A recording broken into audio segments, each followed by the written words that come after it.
Sorry, but we are short on time. That's why. No, definitely. Otherwise, I would have liked to throughout. I would have liked to enjoy the program.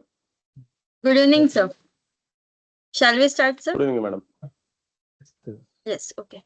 On behalf of Yes. Task Force for GST and Income Tax of Western India Regional Council, the Institute of Cost Accountants of India, I welcome all of you for the CEP on Observance of GST Day, a day of great significance as we celebrate the accession of National GST Day.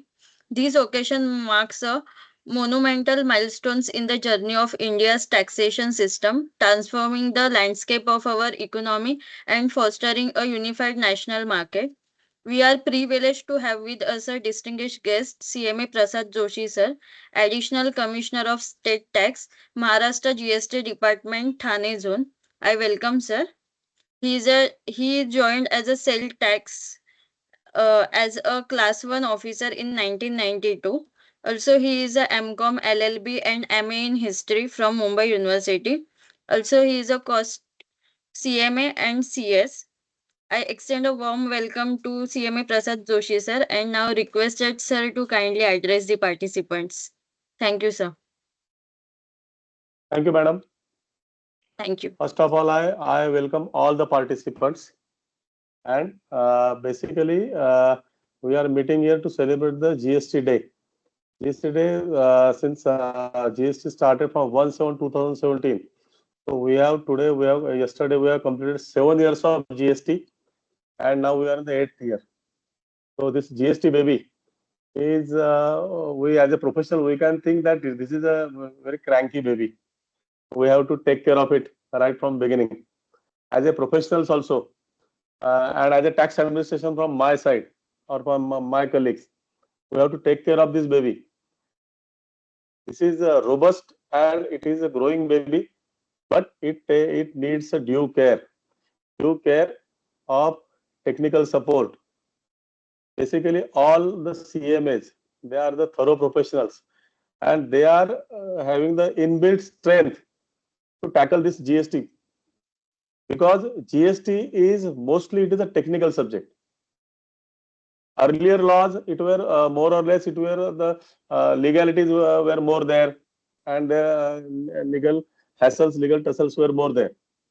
But now in GST, you will see that it is very technical. Every day there will be a notification or a circular, or GST councils recommend something, then it is converted to the notifications and the circulars. So as a professional, we have to be on our toes. We have to be very alert.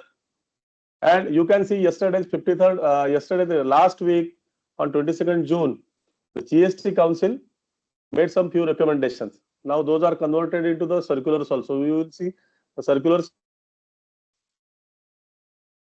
72 to 74 pages.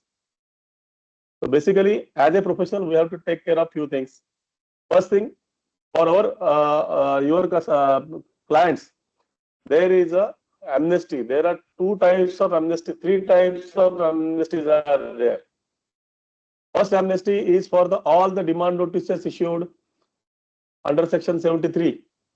I am talking about Section 73, not about the Section 74.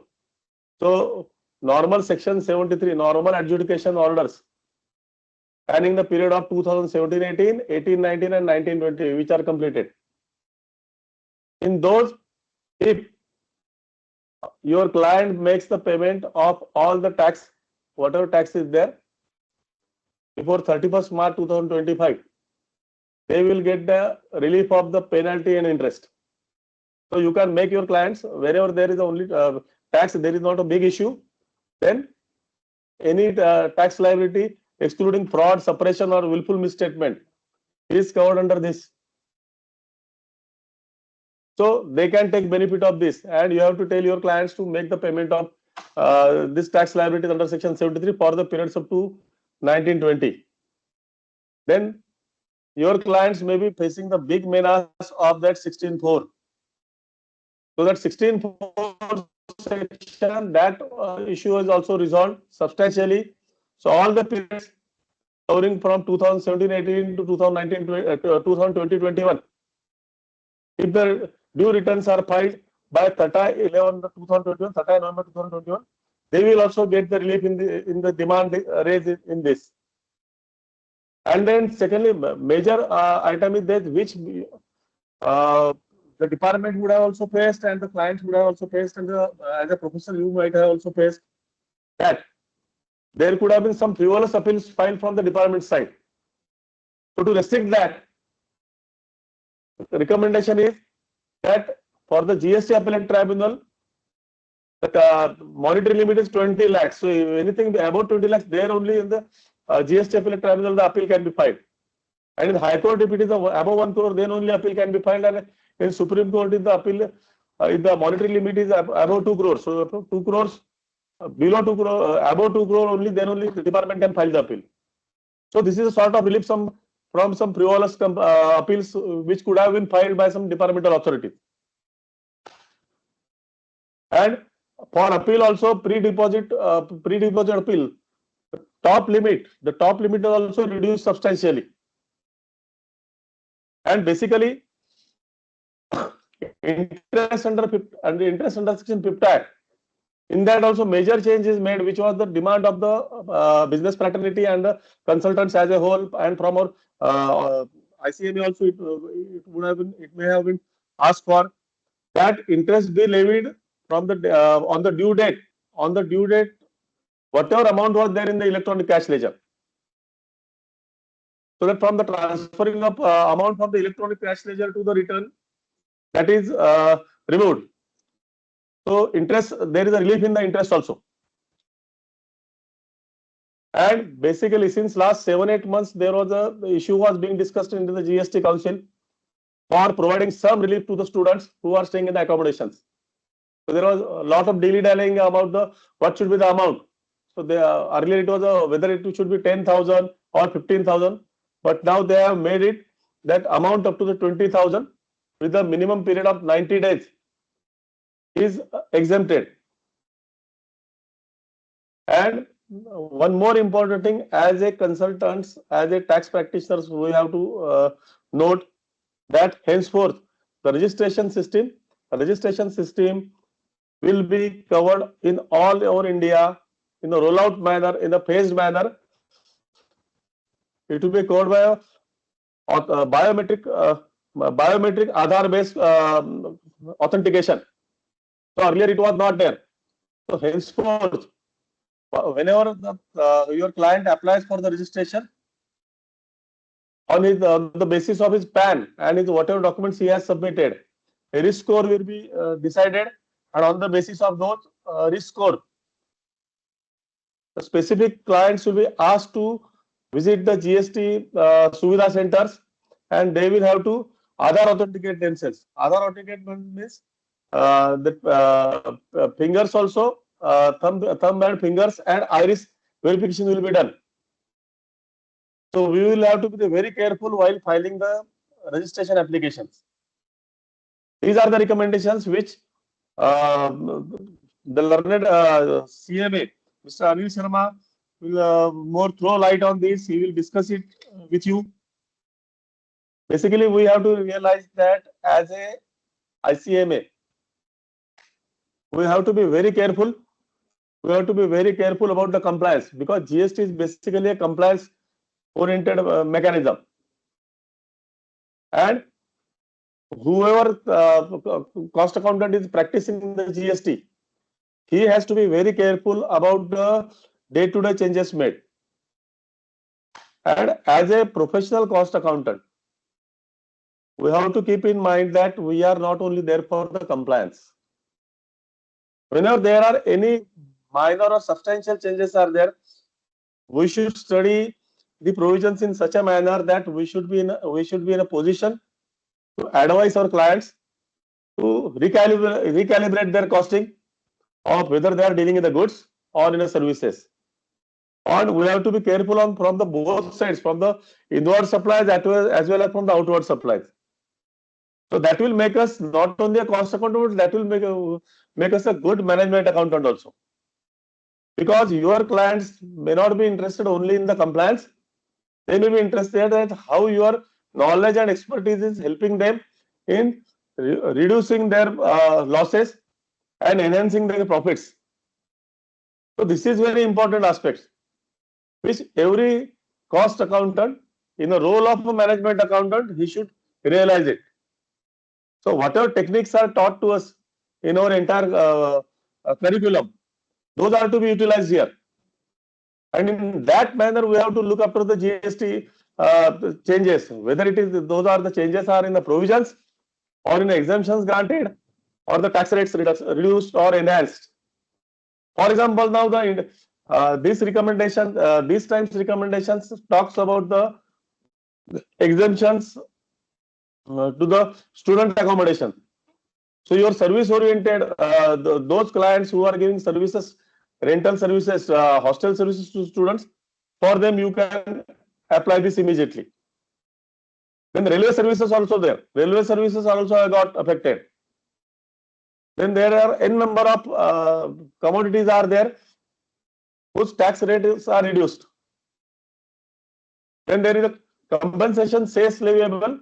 Those are also substantially reduced, or their benefits are granted there. So as a cost accountant, in the role of management account, we should be able to study this carefully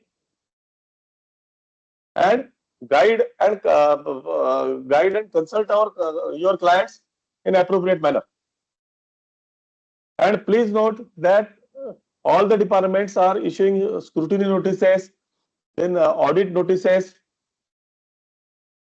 If promptly those notices are answered with appropriate study, so there will be lesser headache to yourself and your clients.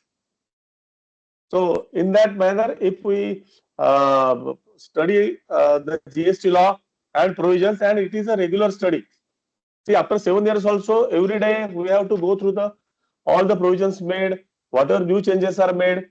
We are trying to upgrade ourselves. I will give you just one small example, which has nothing to do with the GST law as such, but it is a quite good example for every one of us. And one image was making rounds on the WhatsApp, social media. It was an image of something of during 1970s. There was one movie, Muqaddar Ka Sikandar. From that movie, that image was there. In that image, Amitabh Bachchan is there riding the motorbike, and he is followed by the Premier Padmini and another person sitting on the Chetan. And Amitabh Bachchan himself is riding the Rajdoot motorbike. So the caption read that before 30 years, all these four were big brands. But after 30 years, Premier Padmini is no more there in the market. Chetak scooter is no more there in the market. Rajdoot bike is also no more there in the market, but Amitabh Bachchan is still there as a brand. Why? Because he has acquired that skill of unlearning, relearning, and learning new things. So as a thorough professional, we also shall imbibe these qualities in us. We should keep learning, keep improvising, and any of our members who are not well conversant with the automation or the computerization, they should either learn it. This I had said in my very first GST course validation time also. Today also, after 7 years also, I found myself rated properly that automation is the key to the success. So however master you are of the law, GST law and provisions, but you are mastering this automation is very important. And basically, I will tell you the new practitioners who are joining this GST practicing fraternity, that your 9 and 9C are very important. All the departments are, whatever notices are issued, most of them are based on the comparison of your R3Bs, so returns, R1, then your 2As, vis-a-vis that with your annual return in R9 and your reconciliation of 9C. I have found whenever I go through the records, I find that sometimes there are some silly mistakes are made. No doubt silly mistakes are made from the both sides. From the taxpayer side, or taxpayers associates or consultants, whoever they may be, at your department side also. But as a thorough professional, we are duty bound to be very, very careful while making all these compliances, and basically particularly 9 and 9C. In 9C, many times we give the figures, but we forget to give the proper explanations, or in the appropriate columns. There are certain tables earmarked for the certain clarifications. Whether there is a ITC changes are there, their outward liability is there. So in this, while filing this 9C, we should be very clear. And at the end of my talk, I will pass on the message from the Honorable Commissioner of State Tax, Sri Ashish Sharma. He has said that we have big hopes from the Institute of Cost Accounts of India and their professionals. They will be very thoroughly professional, and they will make their taxpayers tax compliant, and the tax compliant dealers will not only enhance the revenues of the government, but it will be beneficial to the professionals also. See, as a professional, when you are giving appropriate advice to your clients, they will make their compliances appropriate. They will get lesser notices from the department. And please note that the department is in overdrive for the scrutiny, for the audits. There will be comprehensive audit, there will be partial audits. So as a professionals, we have to take care of this. And this may be attended by the students also. I will say they have to take care of this indirect taxation. Earlier in our days, when we did CMA, CS, etc., at that time, direct tax, indirect tax, and indirect tax, there were plethora of taxes. तो central excise था, बाद में customs था, sales tax था, VAT था, various taxes were there. But students are lucky, अभी customs छोड़ के बहुत सारे जो इनडायरेक्ट टैक्सेस वो क्लब कर दिए हैं. तो आपको पढ़ने के लिए सारी एक ही बुक है. हमारे टाइम पे बहुत सारी बुक्स होती थी. So you are lucky in that. But please, again, I will reiterate that this is a very technical subject. So everyone has to master this, and not only master this, like that Amitabh Bachchan, you have to keep learning, relearning, and unlearning few things. Thanks everybody. I again congratulate everyone, and happy GST Day to all of you. Thank you, madam. Thank you, sir. We are deeply grateful for your valuable presence, time, and delivering a keynote address to all the participants, sir. We look forward to your continuous supports in future activities of Institute, sir. Thank you, madam. Thank you. I will be always Thank there you, with sir. this. Thank you, madam. sir. Thank you. Okay. Thank you. I will take your leave. Yes, sir. Thank you, sir. Thank you. Thank you. Thank you, sir. Thank you.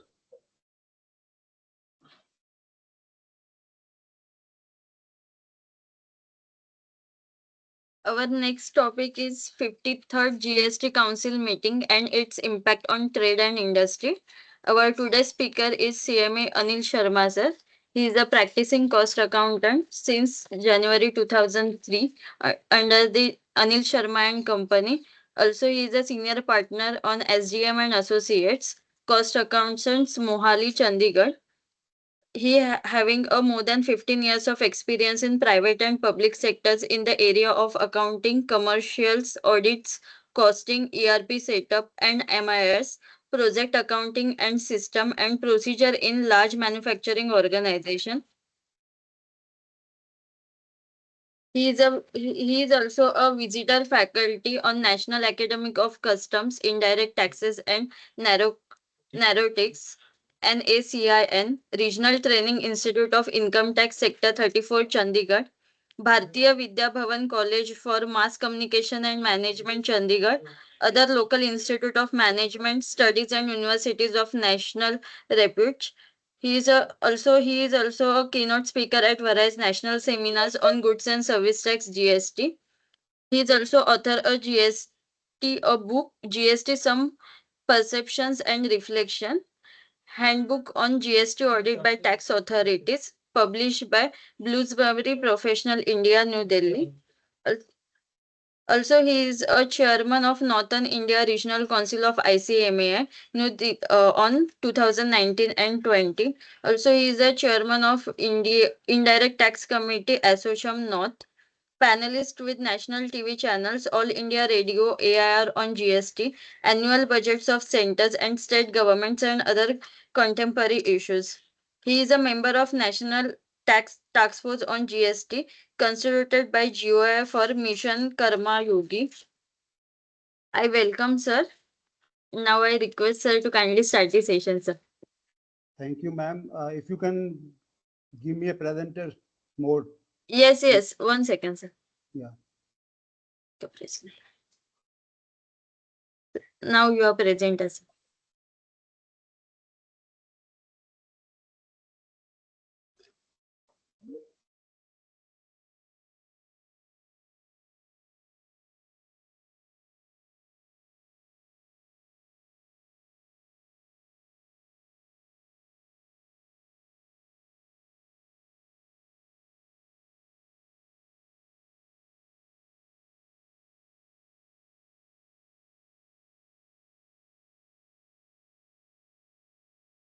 I am unable to share my presentation.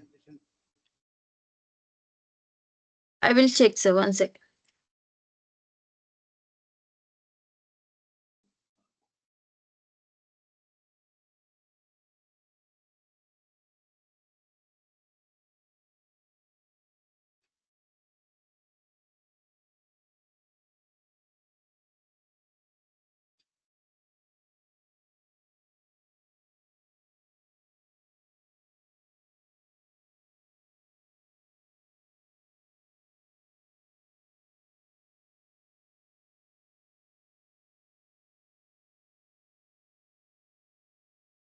Now please check, sir. Yeah, it's okay now. Okay. Some echo is there. What's the issue?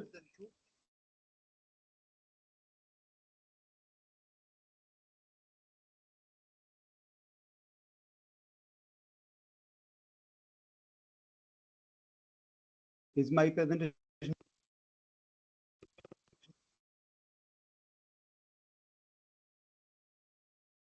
Excuse me. Yes, sir. So my presentation is there.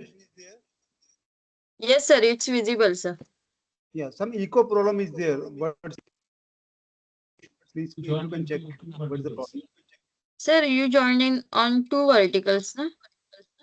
No. Sir, it's showing two names.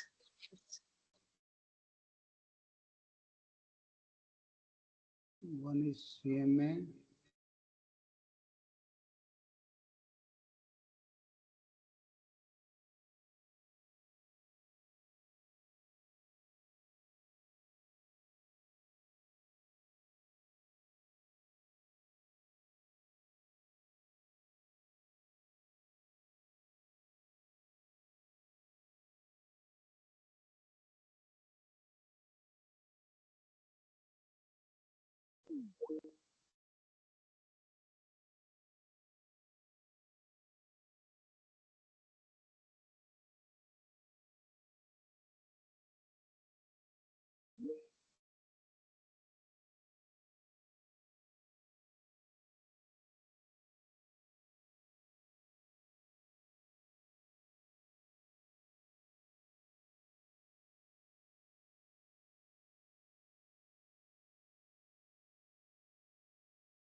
Is it okay now?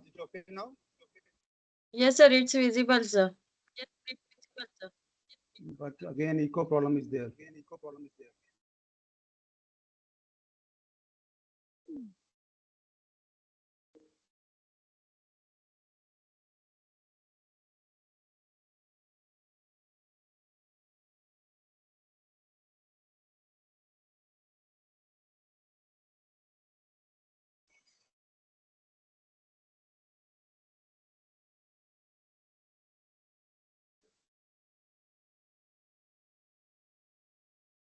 Hello, sir. Yes, sir. Sir, your presentation is not visible, sir. Just a minute.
Is it okay now?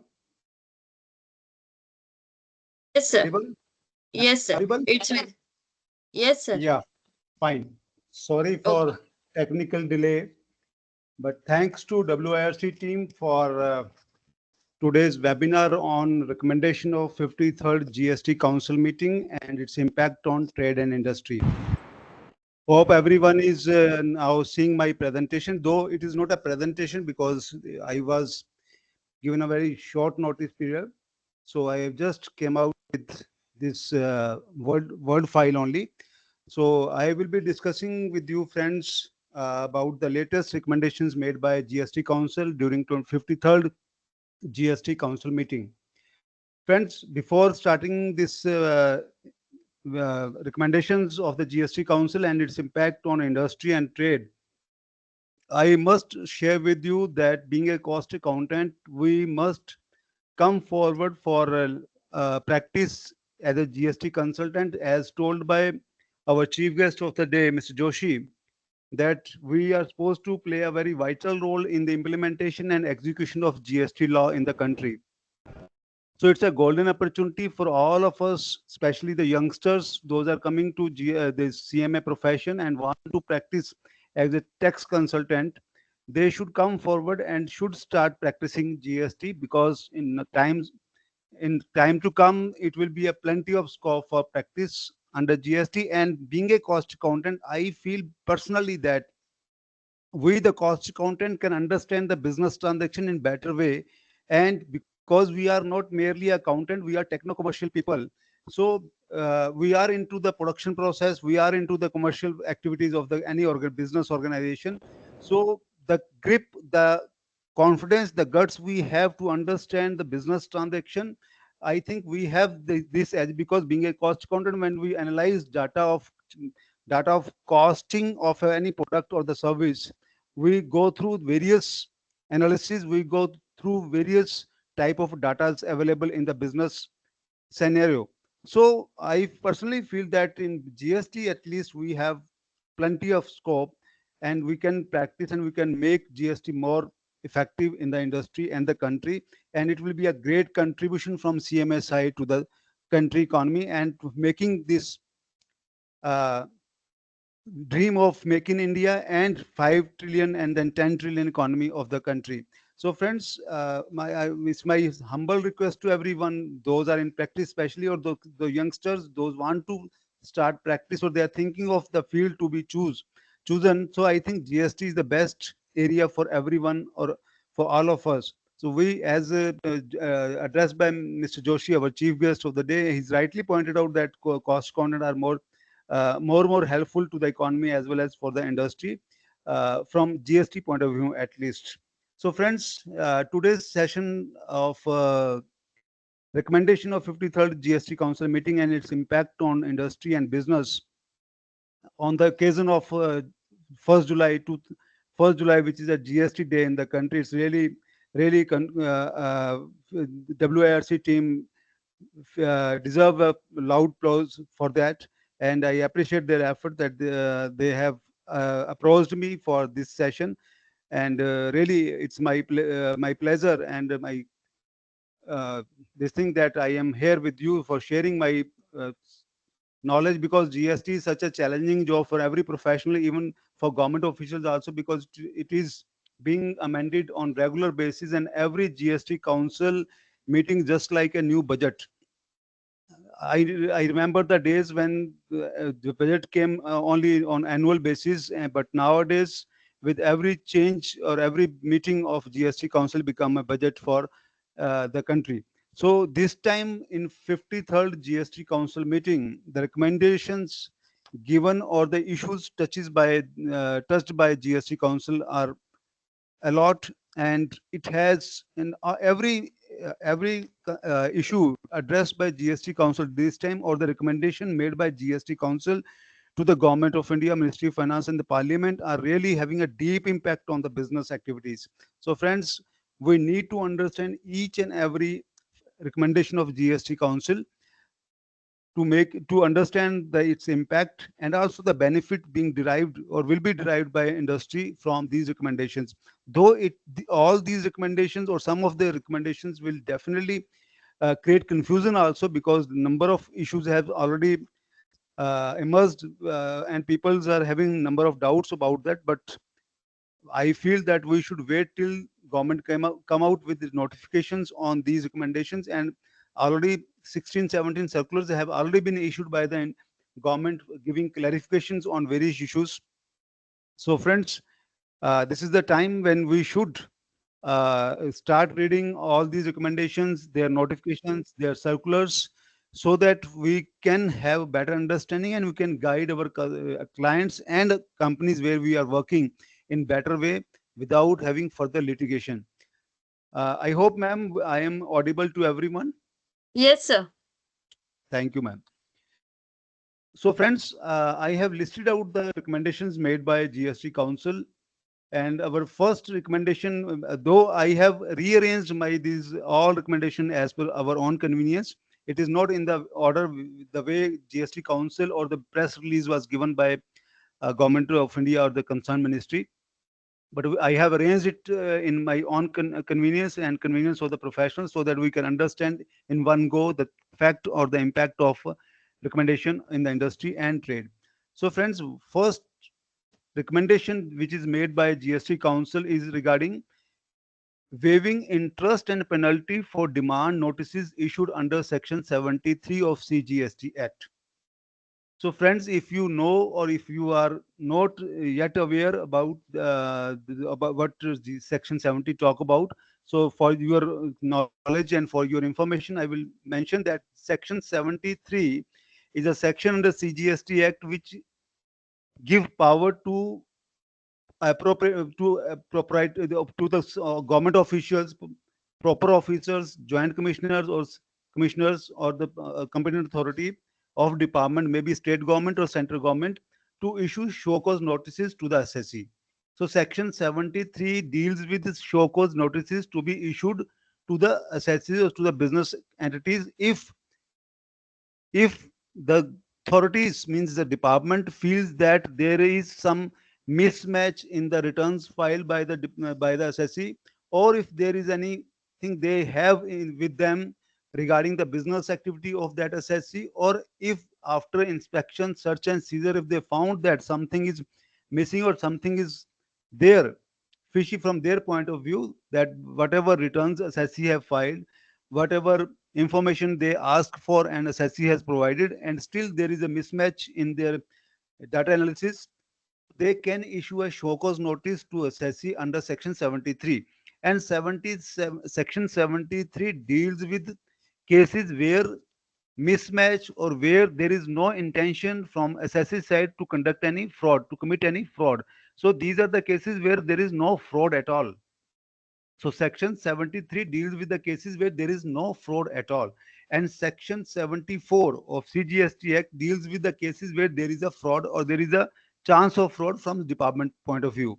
So Section 73, where there is no intention of assessee to commit any fraud, but because of some clerical mistake or because of some wrong interpretation of the law or some other reasons which are not mount to be a fraud or suppression or willful misstatement from assessee side, department issue show cause notices to the assessee.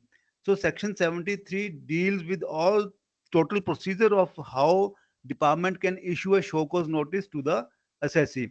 So in that process, when the department issues 73 section notice, they also asked to pay along with tax the interest and penalty. So during financial year 17, 18, 18, 19 or 19, 20, for 3 years, department has already issued show cause notices to the assessee because now because now the time these cases related to 17, 18, 18, 19, 19, 20 have already been time barred. So no more further show cause notice can be issued as of now. So there was a lot of litigation going on for these years of 2017, 18, 18, 19, 19, 20 for Section 73, where department was taking one view and assessee was having some different view. So considering that all, whatever litigation was going on at various levels, maybe at adjudication level, maybe in tribunal or maybe in high courts. So the government has taken a view of that during 17, 18, 18, 19, 19, 20, people were not well aware of the provisions of the law, and there was a lot of confusion also, and there was regular amendments going on under GST. So after taking all everything into consideration, and the government has decided, means GST Council has decided and given a recommendation to the government that in these cases, for these cases where the notices has been issued under Section 73, if department has asked for interest and penalty, that will be waived off if the tax amount which is demanded by department is paid up to 31st March of 2025. So meaning thereby, if any assessee having any show cause notice, having any order passed by department or appellate authority under Section 73, and they have demanded tax, interest and penalty from the assessee, in that situation, if assessee for the year 17, 18, 18, 19, 19, 20, if paid tax amount by 31st March 2025. Today we are in on 1st July 2024. So there is sufficient time for the assessee given in and through this recommendation that if assessee paid that amount of tax by 31st March 2025, then interest and penalty will not be applicable to that. The department will waive off interest and penalty, which is again which is a huge amount towards the assessee. So it will be a great relief for all assessees, those are having such type of cases and pending cases with the department or other authorities, and they can have the benefit of this waiver if they pay tax up to 31st March 2025. So sufficient time is given, almost 9 months is given, but it will be only when notification will come. It is a recommendation from GST Council side. So we should understand that this is a recommendation only. When government will notify it, only then it will come into picture. It will be effective, and by that time means 31st March 2025. If you pay the tax, then definitely you will get the benefit. But the question is, so there are cases where there is a tax dispute between the assessee and department, and whatever notice is issued by the department, let's say if a notice is issued for 100 rupees and assessee is agreeing to pay for 50 rupees only, and 50 rupees is still disputable, then what to do? So business entity or the trade has to take a decision or take a call on that, what to do with this recommendation of the GST Council. If they are not ready to pay 100% tax, so definitely whatever amount of tax they are ready to pay, that will be waived off. Interest and penalty on that will be waived off, but rest of the amount where they are litigating, that will not be waived. So it is again business to business, company to company, organization to organization, that each unit has to take call where they are benefited. If tax amount is heavy and still they are feeling that tax is unnecessarily claimed by department, because in case of ITC availment, such type of cases are there. So it will be up to the business or the professional like us to advise our clients or take a call on their behalf or tell them the benefit. Means it is a decision making process, and we have to see the cost effectiveness also, which way it is benefited to the industry or the business or the client, and which way it is better to pay or not to pay. And if it is paid, then an interest and penalty will be gone, and if it is not paid, then further litigation will start. So we have to see from all angle where the benefit is there for our client. I hope, ma'am, it is okay, clear for everybody. Yes, I'm, sir. I'm audible. Yes, sir. So, friends, here after after this recommendation of GST Council, one issue came in the mind of people like us, that if it is so, what will happen to those cases? What will happen to those cases who have already paid interest and penalty to the government? Means if any person for the year 17-18 has already paid an amount to the government, and government has come out this with this recommendation to the scheme now, what will happen to that? Will it be refunded to him, or it will not be refunded to him? If it will be refunded to him, then it's okay, fine. But if it is not refunded to him, then what is his fault? Because he is a honest taxpayer and he has paid tax as per the provisions of the law. But those who have not paid the tax and have been given a benefit by having this recommendation, so it means what? It means honesty is the best policy? No, it is. It says honesty is the bad policy. So this message will go into the market, and industry may take it otherwise. So government should come out with such type of things where people have already paid this amount of tax for 17-18 or 18-19 as a good taxpayer or honest taxpayer. What was their fault? Why they paid? They should have wait for till date that recommendation is given by GST Council. So to my mind, here government should have such type of scheme where they should give some incentive to the people those have already paid tax, and those who have not paid tax, they should be penalized to some extent.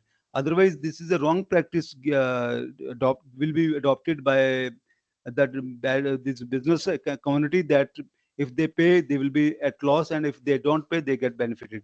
So I think such type of recommendation should be relooked again by the council and the government officials, so that industry should not face such type of, or they should not have such type of mentality that if you pay you will be at loss, and if you don't pay you will get benefited out of the recommendation made by the council. So friends, for this amendment, this section 128 will be inserted, new section of section 128 will be inserted in CGST Act, so that this provision can be given a effectiveness and recommendation, and it will be incorporated in GST law. Section 128 will be a new section after the approval of the government, and I personally feel that government will come out these all changes through budget, which is going to be present by the central government on 22nd of July this month. So let's see how these things will come. But as of now, yes, section 73 interest and penalty will be waived off if you pay tax amount demanded by the department in show cause notice or order passed by department by 30th of March 2025. you will be you will be getting a benefit of that. Moving further, friends, there is another recommendation by GST Council with respect to section 16 subsection 4. So here, if you remember, if you know about section 16 subsection 4, it is related with eligible ITC. So whenever you are going to avail ITC, you are supposed to compliance with certain conditions, and after meeting that these conditions, you can have ITC benefits. You are eligible for that. And as per the original law, it says that if you file your returns, or if you declare your invoices in GSTR1 or GST3B of any financial year, maximum by 30th of September. Earlier, the date was 30th of September, which was amended to 30th of November also last year. So if you declare your all invoices of particular financial year by 30th November of next year, then your ITC will be eligible ITC, and there is no harm in that, and you can have a benefit of that. So this was for certain period of time, but now government has introduced this 30th of November date for all the previous years, means for year 2017, 18, 18, 19, 90, 20, 21. It is now mentioned that the date, instead of having September return, it is now 30th of November for all these years. So the people, there were cases going on this section also, where instead of filing returns for 17, 18, 18, 19, 19, 20, up to September, people have filed returns in October or November. So because of delay of 1 month or so, for 17, 18, 18, 19, 19, 20s and so, people were denied for ITC, and litigation was going on, because there are a number of reasons for that, that why people file their returns delay during these financial years.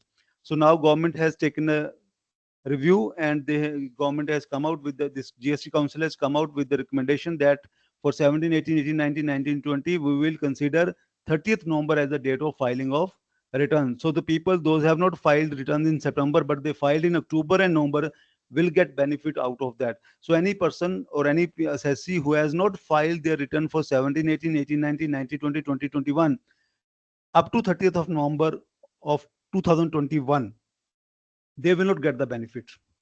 So in that case, they are supposed to pay tax and penalty and all. But if they have filed their returns by up to 30th of November 2021 for financial 17, 18, 18, 19, 19, 20, 2021, they will be benefited from this recommendation. So this is a good decision by GST Council if government approves it, and many cases will be resolved because of this amendment of having filing returns for previous year or claiming ITC or claiming invoices for previous year up to 30th of November 2021 for all 4 years from 2017 to 2020, March 21. So it's a good step, good move by the government to reduce the litigation going on, and it will be a big boost to the industry.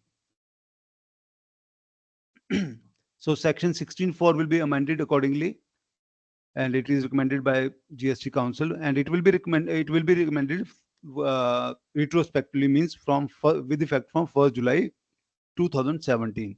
So nutshell, if आपके किसी भी client ने अगर 17, 18, 18, 19, 19, 20, 20, 21 के साल में because of any reason अगर अपनी रिटर्न्स को 30 नवंबर 2021 तक भरा है, 17-18 की डेट जो थी वो सितंबर 2018 थी, 18-19 की जो डेट थी वो सितंबर 2019 थी, 2019-20 की जो डेट थी वो सितंबर 2020 थी, और उसके बाद नवंबर 2021 हो गई थी। तो उस डेट को उन्होंने टोटल मिला के सब सालों के लिए, सभी सालों के लिए 30 नवंबर 2021 कर दिया। तो अगर आपके 17, 18, 18, 19, 19, 20 के सालों के लिए आपने 30 सितंबर 2021 से पहले रिटर्न फाइल कर दी है, और उसमें आपने अपना आईटीसी का और इनवाइसेस को डिक्लेयर किया है, then you will be benefited out of this recommendation of the GST Council.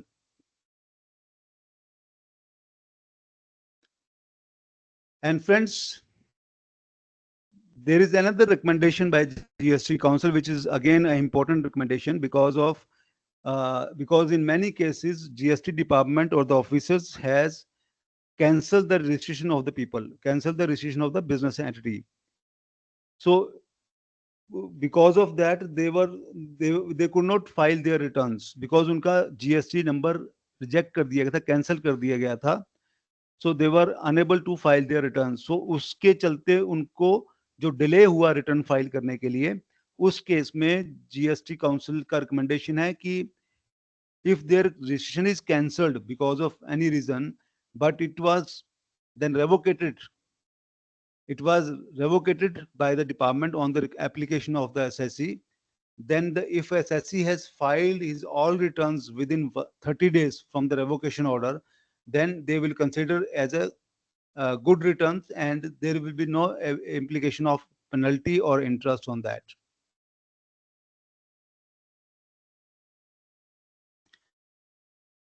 Friends, moving further, there is another recommendation by the GST Council. There was a lot of confusion about RCM because in RCM, we pay tax on reverse charge mechanism by the buyer. Tax is paid by the buyer. So what is this recommendation? It says, there is a clarification rather from GST Council side. It said the council will recommend and give a clarification in cases of supplies received from unregistered supplier. Supplies have been received by a buyer from unregistered supplier where tax has to be paid by the recipient under reverse charge mechanism, and invoices to be issued by the recipient only, because we know that in case of reverse charge mechanism, invoice is raised by recipient, because if you buy anything from unregistered dealer, an unregistered person cannot raise invoice under GST, so the recipient has to raise invoice to himself, and accordingly tax liability will be met and he can claim ITC. So in this situation, the relevant financial year for calculation of time limit for availment of input tax credit under the provision of section 16(4) CGST is financial year in which the invoice has been issued by the recipient. So there were cases, friends, where where the material was received by a recipient during, take example that material was received by recipient during 21-22, but he didn't raise invoice. So otherwise, what happened? There is he is supposed to raise invoice to himself when he received the goods or the services from unregistered person, but he didn't raise the invoice, and though he has paid GST under GST 3B. So now government has come out with a clarification that the relevant financial year for calculation of time limit of availment of input tax credit under provision of section 16(4) Act is the financial year in which the invoice has been issued by the recipient. So this was clarification is given now. So accordingly, ITC will be allowed to him and tax liability comes into picture. Another important recommendation by GST Council is regarding amendment in GSTR 1. So friends, we all know that GSTR 1 is our outward tax liability statement. In GSTR 1, we declare our outward supplies. So once it is filed, there was no option to amend if there is any mistake. And we can amend or we can correct our mistake in next month. So now GST Council recommended another form, that is GSTR 1A, to facilitate the taxpayer to amend GSTR 1 for the tax period or to declare additional details, if any, before filing of GST 3B. So friends, we all know that GST 1 is filed on 11th of next month, and GST 3B we file on 20th of the next month. So if by 11th of next month we have filed GST 1 and on 15th or 16th we came to know that there is a mistake in our GST 1. So before filing GST 3B, we can now could be in a position to file GST 1A. So once it is notified, we'll see how this mechanism will be done, how features or the facility will be available to us on GST portal, that we have to see. But this option is now recommended, and we feel that it is good for business entity that they now will be in a position to amend their GSTR 1 by filing GSTR 1A. It will be just like just a declaration sort of thing, that in GSTR 1 what they have filed, there is some amendment or some correction which is declared in GSTR 1A, and accordingly GSTR 3B we have paid the tax. So this is a good move by the council. Another change which is recommended by GST Council in GSTR 1 return, that is for B2C transactions in case of interstate supplies. We all know that GSTR 1 is our outward supply statement where we declare our outward supplies. So in outward supply, we declare about B2B transactions, we declare about B2C transactions, we mention about our export zero-rated supplies, we mention about non-GST supplies also. So in case of B2C supplies, especially in case of interstate supplies, it was required the requirement of the law to mention invoices which are having value more than 2.5 lakh. We all know that we are supposed to give in a table 5 of GST 1. Now this 2.5 lakh limit is introduced to 1 lakh rupees. 1 lakh rupees. So any invoice which is more than 1 lakh rupees or 1 lakh rupees, that has to be given in table 5 accordingly. This is another change. So government wants to have some grip on this transaction because 2.5 lakh was a big amount. So they have reduced it to 1 lakh rupees only. So friends, another change for composite dealer, means composite taxpayers, those were covered under section 10 of CGST Act.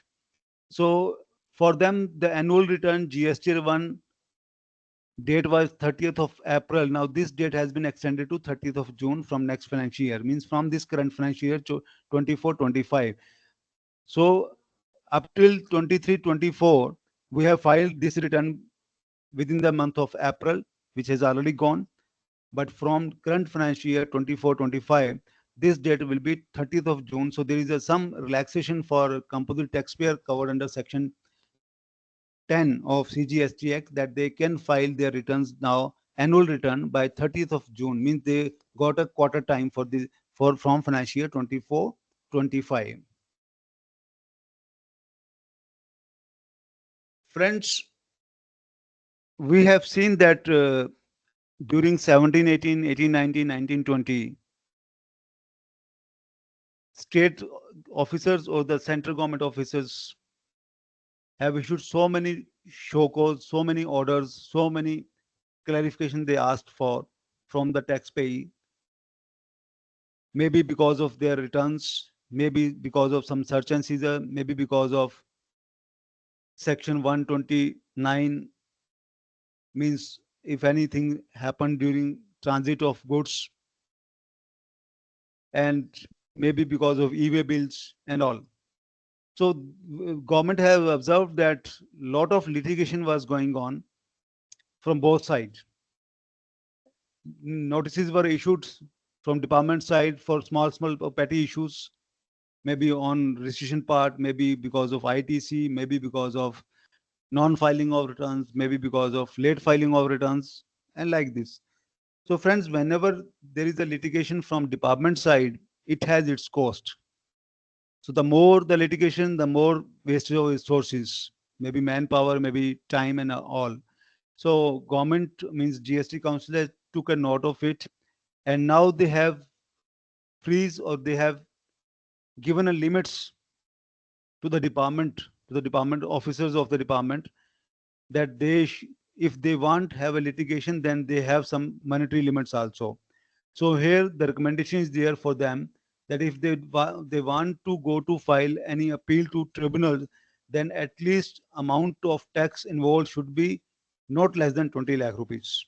So if amount is tax is more than 20 lakh rupees, only then they should file appeal to the tribunal. Otherwise, whatever appellate authority, means joint commissioner appeal or commissioner appeal, have decided maybe against department, they are supposed to accept it.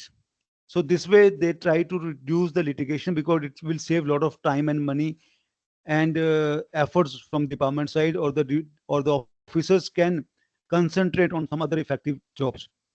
So this is again, I feel, is a good move and big relief to industry also, because if there is a tax demand by department side which is less than 20 lakh rupees, and if the order is given or passed in favor of assessee, then department will not go to file appeal against that order in tribunal. And similarly, if tax involvement is less than 1 crore rupees, department will not go to high court for any order passed by appellate tribunal. Similarly, if the demand of tax is less than 2 crore rupees and the order is passed by high court in favor of assessee, department will not go to Supreme Court for tax or challenge the order of the high court. So this way it will give a benefit to industry also, and it will save time and sources of department also. So I feel that it's a good move by the GST Council, and let's see if government permit it and a notification comes in this regard, and it will be incorporated in CSG Act.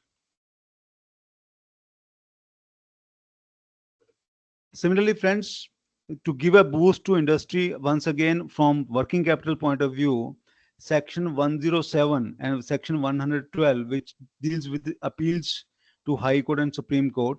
So here GST Council has come up with another suggestion or recommendation for uh, taxpayers or the department, that they have, whenever you are going to file an appeal, or whenever you are going to file a case against order passed by appellate tribunal or so, that at present the limit, which is 25 crore rupees, that has been reduced to 20 crore rupees now. So it says the GST Council recommended reducing the amount of pre-deposit for filing appeal under GST to ease cash flow and working capital blockage of the taxpayer. Definitely, because there is a condition under GST under section 107, 112 that whenever you are challenging order of High Court, High Court and so tribunals, you are supposed to deposit money to the before filing this appeal. So that amount of 25 crore has been reduced to, so any amount which is, if tax limit is there, you are supposed to deposit amount, and if it is more than 25 crore rupees, the maximum now 20 crore rupees will be deposited. So it is a great help to the industry, as they have reduced the upper limit. Friends, as we all know that tribunals has not been settled down right now for GST cases. So now, because of absence of GST tribunals in the country, people were unable to file cases or challenge the orders passed by appellate authority to with the GST appellate tribunals. They were supposed to go to High Court only. So High Court has its own set criteria, and it is expensive affair also.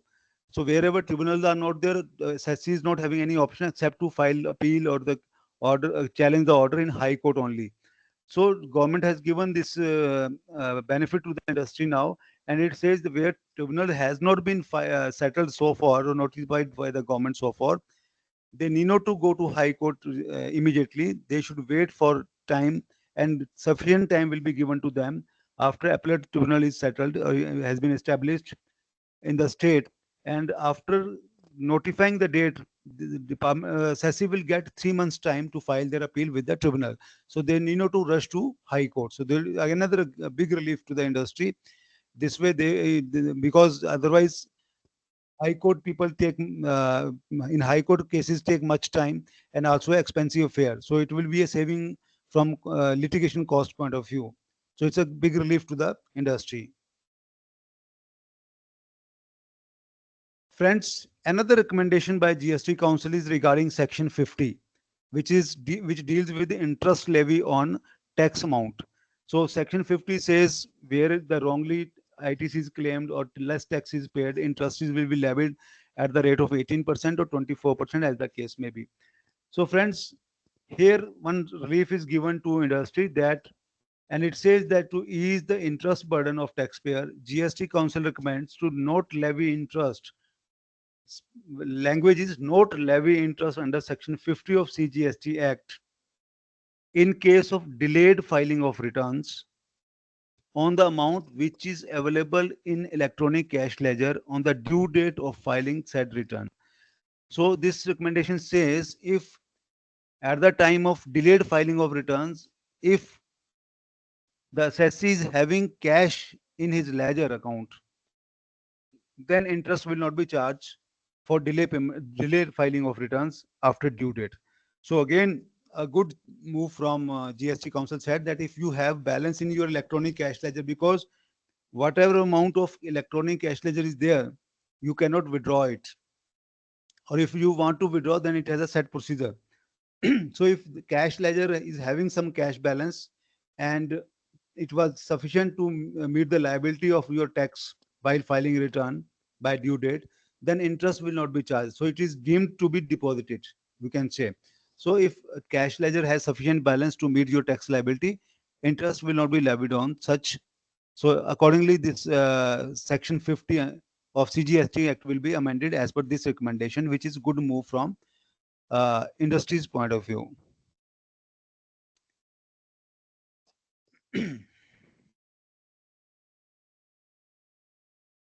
Hope I am audible to everyone and my presentation is available to each one of you. Ma'am, am I audible to everyone and my presentation is available to Yes, each one? sir. Yes, sir. So nice of you. Thank you. So friends, here another amendment is there and another recommendation is there from GST Council side regarding valuation part under section 15 subsection 3 subclause B subclause 2. So it's a good move from GST Council side, and CMA has good scope of work over here, because we all know that a valuation part which is dealt by section 15 of CGST Act any goods or services supplied under the GST Act, their valuation is done or as per the rules as prescribed under Section 15 of CGST Act. So there was a issue of giving discounts to buyers, buyer seller, and discounts were given at various point of time. And there is a clause under Section 15, subsection 3, which says for any post-sale discounts, if government has means business or the company has set policy, and if their discount is declared before supply of goods or services, then discount will be considered while calculating value of product or services for GST purposes. Meaning thereby is if you have supplied goods for rupees 100 and before supplying of that goods you declared 2% discount, and on 100 rupees of invoice you have paid GST at the rate of, let's say for example, at the rate of 10 rupees, 10%, that is 10 rupees. So your, if discount is 10 rupees and your invoice value is 100 rupees, accessible value is 100 rupees, then your net value is 90 rupees. So you are supposed to pay GST on 90 rupees. So if your discount policy is in place before supply of this goods of value 100 and later on you are giving the discount, then your discount will reduce your assessable value and accordingly your tax liability will also be reduced. So in an invoice you may have paid tax on 100 rupees, but after considering this discount your net liability will come at 90 rupees. So you are supposed to pay tax on 90 rupees, not on 100 rupees. It is only possible if you have set policy for discounts and you have declared your policy of discounts before supply of goods. So these type of recommendations are very important or good for industry like FMCG or your cement industry like this, where discounts are given on annual performance basis. So in engineering products also, and in FMCG products also, in cement industry also, and like so many, there are so many industries where discount is given to dealers on their annual performance. So companies having practices of giving discount in such a way, they declare their discounts or discounts policy very much in the beginning of the year, maybe in the month of April or so for the whole financial year, and work out their actual discounts in April of the next year, next financial year after 31st March. So in April next year, they offer discounts to their dealers and all. So accordingly, sale amount get reduced, and accordingly, tax liability will be reduced. So this is there in Section 15, subsection 3 already, but government had further clarified because such type of discounts and the compliances of this provisions of declaring policy and implementation of it was not possible in the existing system. So government has come out with the recommendation that in such cases, if discount is if tax liability is more than 5 lakh rupees for a company or the business entity, then a certificate from cost accountant or a chartered accountant is required. So all assessees, those are offering discounts to their dealers on annual basis or otherwise, but declared before supply of goods, they are supposed to produce the evidence of such discount and their compliances from cost accountant or chartered accountants, and the set procedure is there, and they have issued a circular also in this regard. So we all have to go through this circular, and we can issue certificates for all these companies where tax amount is more than 5 lakh rupees. So we have to deal these cases very carefully. Detailed circular has already been issued by GST Council, and circular number is 212. So under circular 212 dated 26th of June 2024, government or the GST Council has given a detailed procedure for issue of such certificate by chartered accountant or a cost accountant. So friends, we have a lot of work over here. So if you go by the provisions of Section 15 CGST Act along with the rules as prescribed under these sections, understand these sections thoroughly, provisions thoroughly, and accordingly issue certificate for to the companies those are dealing with such type of transactions. So it's a good move and also a good on GST. I would say on GST day, it's a good gift from GST Council side to the professionals like CMAs and chartered accountants. So friends, moving further, there is another good recommendation I would say regarding refund in case of IGST paid on exports. And this recommendation says the GST Council recommended to prescribe a mechanism for claiming refund of additional IGST paid on account of upward revision in price of goods subsequent to their export. So friends, what happens in international market when we are exporting goods to other countries? Say if we have exported goods worth ₹100 to any country outside India, and later on we came to know that the value of ₹100 has increased to 110. So if value has been increased from 100 to 110, accordingly your IGST liability will also increase if you have opted to export the goods after payment of IGST. Because whenever you are exporting goods, you have two options. One is against payment of IGST, or another is against LUT. So in LUT, you need not to pay any tax. But in case you have opted first option of paying exporting goods after payment of tax of IGST, then in that case, if your invoice value was ₹100, you have paid IGST, let's say at the rate of 10%, that is ₹10. Later on, your price has increased to ₹110. Accordingly, your IGST liability will also increase. So government has now clarified with this recommendation that if you have paid additional GST when you will paid, it is eligible for your refund also. So earlier you were getting ₹10 out on ₹100 export. Now you will get ₹11 on your ₹110 export. So this is again a good move for industry, and they can have a refund of excess amount paid on through IGST on exports.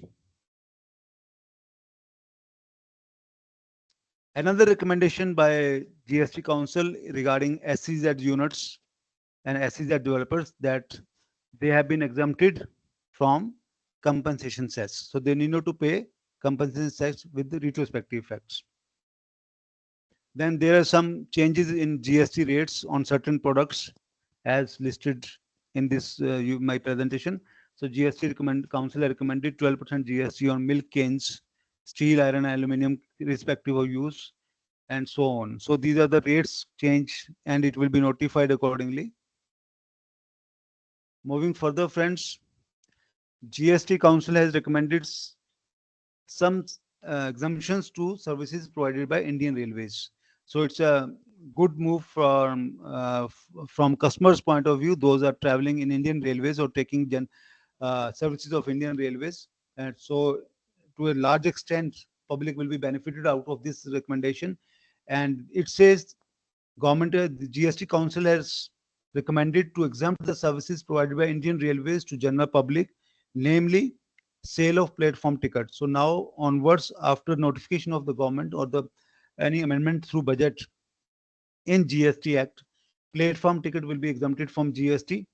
Then facility of retiring rooms or waiting rooms. So whenever we are visiting railway stations, we are if we use or we take the services of retiring room or waiting rooms, we are supposed to pay something for some charges on that which are subject to GST. Now it has been recommended to exempt these charges from GST. Then cloakroom services will be exempted from GST, and battery operated car services, and also exempt intra-rail transactions. So there are other transactions also, and special purpose vehicle used by Indian Railways are recommended to be exempted for railway purposes. So this is a good move again. This way, it will give large benefit to the public.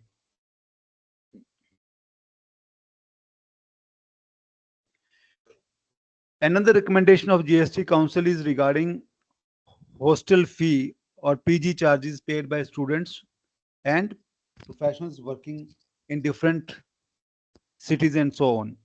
So this is good move for these students and professional working professionals.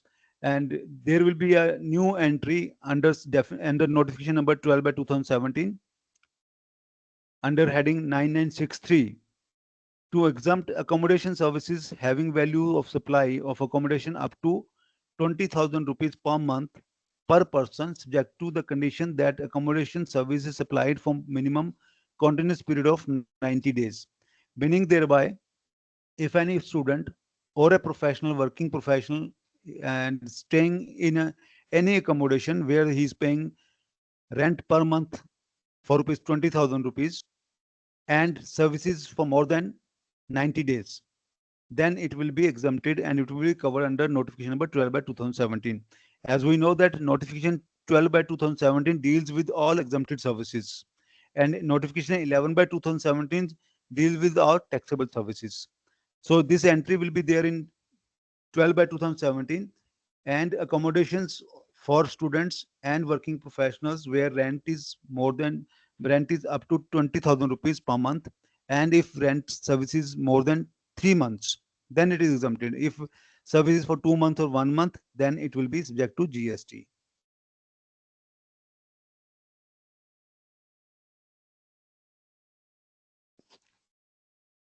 Friends, since GST was introduced with effect from 1st July 2017, we are seeing many cases regarding fake invoicing, wrong or having registration at the places where it is not possible to run a business. So people were involved in such type of activities. To discourage such type of activities or have a control on these activities, government has council has given a recommendation of biometric based Aadhaar authentication for registration of such people. So now onwards, there will be a biometric based Aadhaar authentication whenever you are applying for registration, and it will be a pilot project, and it will be taken care of by certain states first, and then it will be implemented for other states also. So whenever you are going for a registration of your client or being employee of any company, you must take care of that the now onwards, whenever this will be notified, Aadhaar authentication will be there for the people those will be handling GST matters. Friends, in case of insurance companies, there were so many issues, and I am happy to share that in this GST Council meeting, government has addressed many issues of insurance companies. So, in first recommendation of insurance industry, Council has mentioned that in case of co-insurance premiums, a portion by lead insurance to the co-insurer for supply of insurance services by lead and co-insurer to insured in co-insurance agreements may be declared as no supply under Schedule 3. So means wherever there is a co-insurance agreement between the insurance providers to insured person, such supplies will not be treated as supply. These will not be a supply of services under Schedule 3. So it means Schedule 3 will be again amended or some addition will be done there, and there will be no GST liability on such type of conditions, because here one insurance company is giving service of co-insurance to others. So it will be totally exempt. This can be a this will reduce a lot of litigation going on in insurance sector. So it's a great move by the GST Council for this recommendation. So it will definitely help the insurance companies to avoid litigation, and also will help the department for unnecessary litigation on such type of issues. Again, friends, there was another issue under insurance company which is very important and relevant also. It was regarding clarification regarding availability of input tax credit on repair expenses incurred by insurance company. Friends, this recommendation is regarding a case I will share with you, that whenever I am going to car repair, suppose I have a car and I also have a car policy from any general insurance company. We all, those are having vehicles, they are supposed to have insurance also for that vehicle, maybe a scooter, maybe a motorcycle or a car. So when if there is any accident or there is any damage to car or the vehicle, we go to any service center for its repair under a policy, cover of a policy, because we have a policy for that damage. So in that case, the the person who is repairing this car, if my policy is cashless policy, definitely he will not charge anything from me, but he will submit the bill to the insurance company. And there was a litigation, there was a confusion. There was a litigation and confusion among the stakeholders that when car belongs to me and I am the owner of the car, asset belongs to me, and the bill raised by service provider, means a workshop person, to insurance company, and insurance company was availing ITC on his bill. Suppose if I got my car repair for 10,000 rupees, and the workshop person is charging 18% GST on 10,000 rupees. So 1,800 rupees GST paid by insurance company to this workshop person. Insurance company was availing ITC on that. So there a lot of litigation was going on. There was confusion also on that. So now government, this GST council has clarified that because it is paid by insurance company, and insurance company is the recipient of that service. So in such cases, insurance company can claim ITC on the bills paid or the payment made to workshop person. So now litigation will be reduced, or there will not be any doubt in the minds of stakeholders. And now onwards, the insurance companies can claim ITC on payment made to workshop people, though car belongs to me, and I am availing cashless facility from insurance company, and so on. Friends, in another move to ease of doing business, GST Council has reduced TCS rate.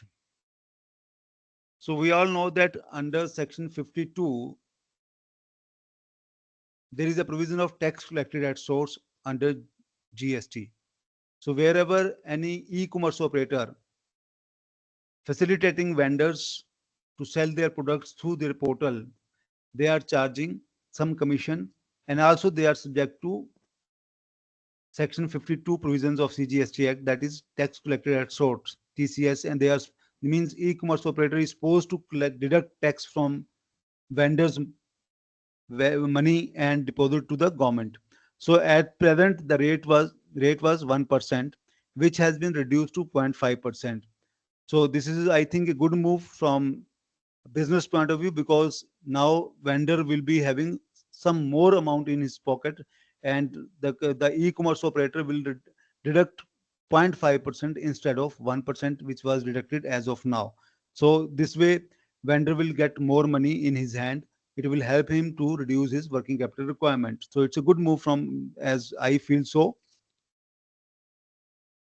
Then friends, another benefit given to these e-commerce operators under Section 121(1)(b) will be made there with the retrospective effect from 1st October 2023, because with effect from 1st October 2023, some new provisions were made for e-commerce operators.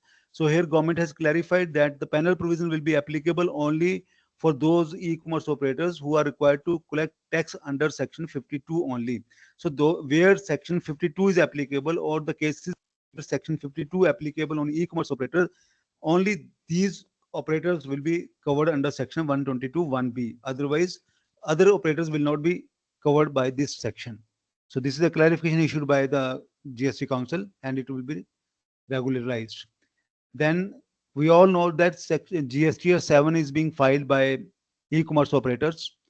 So there was a doubt in the minds of the stakeholders that if there is no transaction, in that case, if a nil return is to be filed. So now council has clarified that if there is no transaction by e-commerce operator or so, even then they are supposed to file their nil return. So now onwards, nil return is supposed to be filed as in the form of GSTR 7.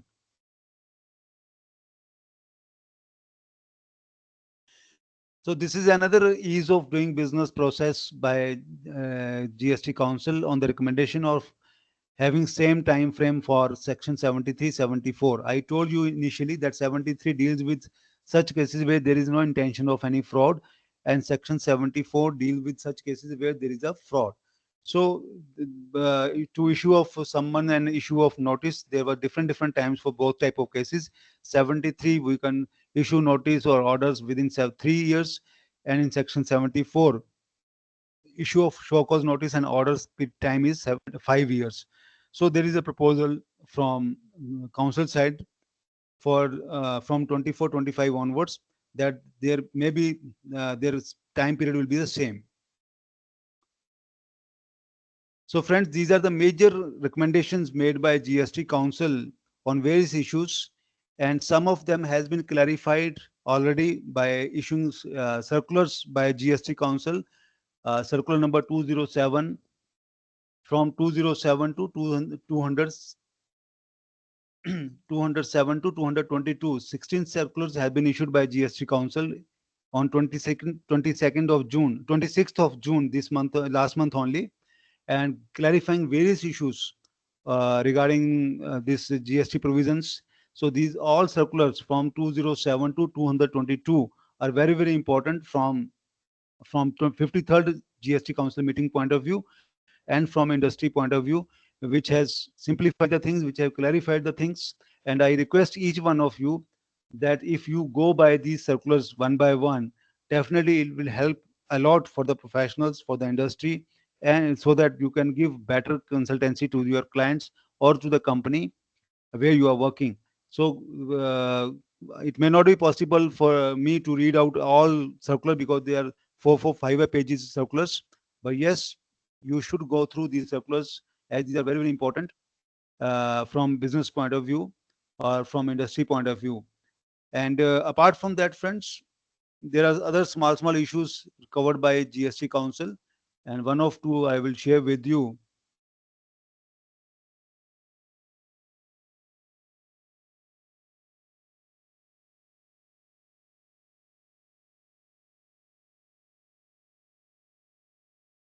And these are, when one of them is regarding RERA. So they have issued some clarification on statutory collection made by real estate regulator, which is now exempted from GST under notification number 12 by 2017. So it says the issue clarification that statutory collection made by real estate regulator, that is RERA, are exempted from GST. So whatever they are charging from the developers, now it falls in the entry number 4 of notification number 12 by 2017. As I told you that notification number 12 by 2017 deals with exempt services.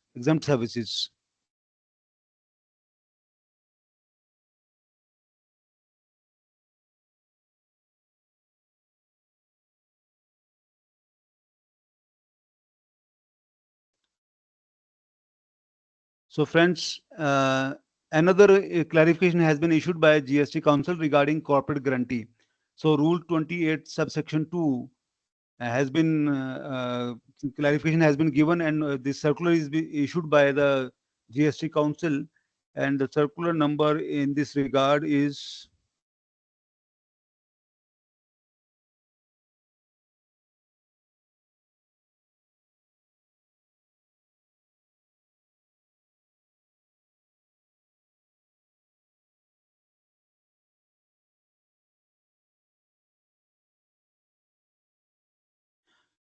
I will share later on the circular given by this government in this regard.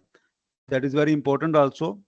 Otherwise, corporate guarantee, there is some issues are going on with the appellate authorities, that if the corporate guarantee given by one holding company in favor of subsidiary company, if it is subject to GST, and how valuation will be done.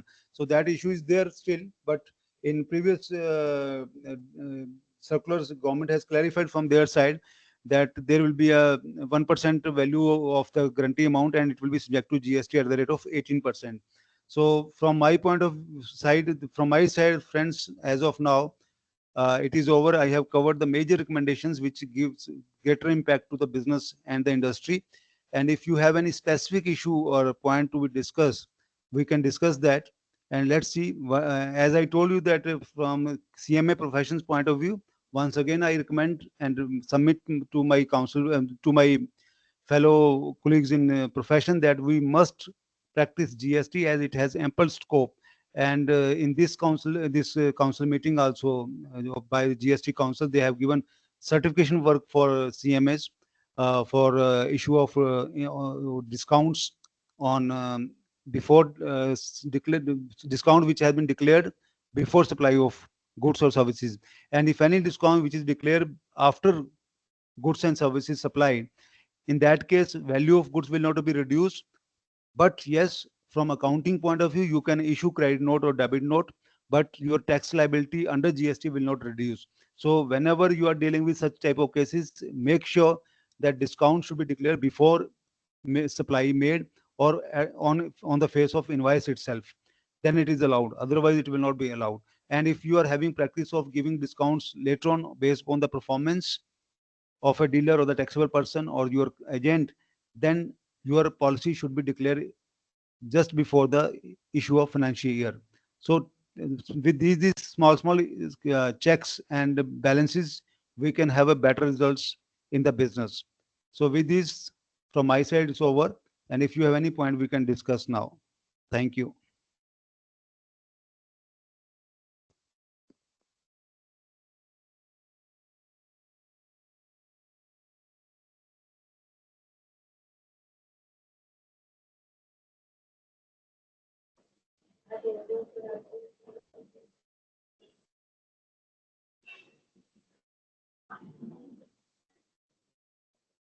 Thank you, sir, for this enriching session.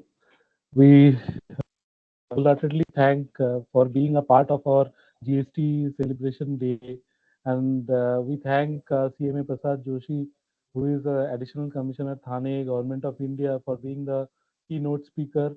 We also thank CMA Anil Sharma, who is the practicing cost accountant and specialist in GST and former chairman of NIRC, for giving an exhaustive presentation for this 53rd GST Council meeting and its impact on trade and industry.